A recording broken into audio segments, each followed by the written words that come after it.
Bienvenue dans cette séance où on va aborder la respiration, en particulier la respiration Ujjayi, la respiration de l'océan ou la respiration victorieuse en sanskrit. Tout d'abord, la respiration, très important en yoga, même lorsqu'on débute, c'est même le plus important. On a tendance à rester en apnée lorsqu'on est concentré sur une posture. Sachez qu'en yoga, c'est le mouvement qui s'adapte à la respiration.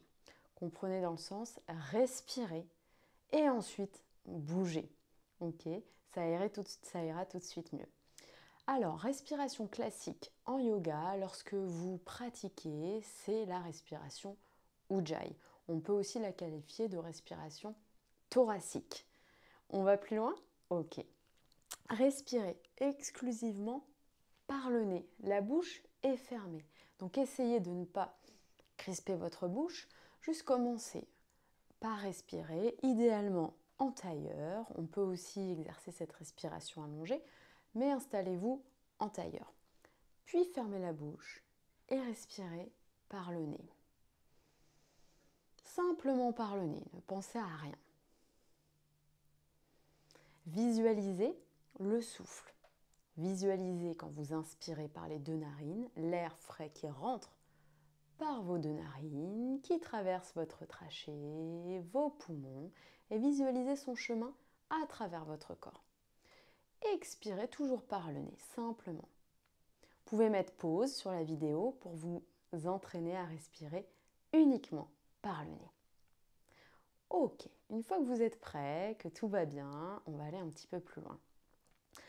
Dans la respiration Ujjayi, on respire par le nez bien sûr, mais on fait aussi autre chose, on active 3 bandhas. Les bandhas, c'est quoi? Ce sont des verrous en yoga. Quand vous inspirez par le nez, amenez de l'air dans votre cage thoracique. Quand vous expirez, vous activez vos 3 bandhas. Le premier, c'est le périnée. Donc l'activer, entendez par contracter. Comme lorsqu'on parle des muscles, activez vos jambes, votre quadriceps, contractez le quadriceps. Donc engagez, contractez le périnée numéro 1. Petite parenthèse, périnée c'est quoi? 3 choses si vous êtes une femme. L'anus en premier, parce que constitué de fibres lentes. Donc visualisez votre anus, contractez-le d'abord. Ensuite, vagin pour les femmes et urètre pour les hommes. Pourquoi? Parce que fibreux, rapide. Du coup, vous ne pouvez pas contracter votre vagin et votre urètre plus que 15 secondes, ça se relâche. On commence par l'anus, vagin, urètre.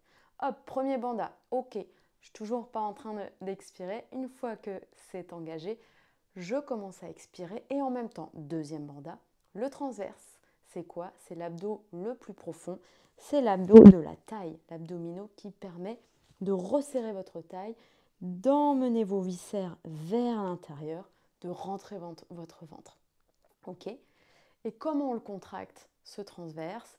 En rentrant le ventre de bas en haut. Hop, d'abord bas, puis haut. Comme si je ramenais, hop, comme si j'avais une grande paille là. Je rentre le ventre de bas en haut. Ok? Deuxième bandha, donc là en expirant, contracte le transverse, rentre le ventre de bas en haut. Et troisième bandha, vous l'avez peut-être un petit peu entendu parce que je le fais automatiquement, le son de l'océan, la glotte. Serrez légèrement votre glotte en expirant. Ça produit un petit son, d'où l'appellation son de l'océan, comme le bruit des vagues. Alors comment on fait? Tout simplement, imaginez-vous face à une vitre et vous voulez créer de la buée avec la bouche d'abord. Vous faites ça, imaginez. Vous voulez créer de la bouée. Même chose, serrez légèrement les cordes vocales, mais en fermant la bouche. Ok? Ok, donc on récapitule, respiration Ujjayi. Lors de l'inspiration, gonflez votre cage thoracique au niveau latéral, au niveau frontal et à l'arrière de votre dos. Donc gonflez comme un ballon, comme un parapluie, sans toucher au ventre. Ok, on ne fait pas une respiration abdominale. Le ventre, vous y touchez pas, vous le laissez là. Inspirez, gonflez. Relâchez vos épaules, bloquez, engagez le périnée, expirez, rentrez le ventre, petit son avec la glotte. On y va? c'est parti. Inspirez, par le nez toujours. Expirez les 3 bandes à périnée. Le transverse qui rentre de bas en haut. Le petit bruit avec la glotte. Vous pouvez mettre pause sur la vidéo pour vous entraîner.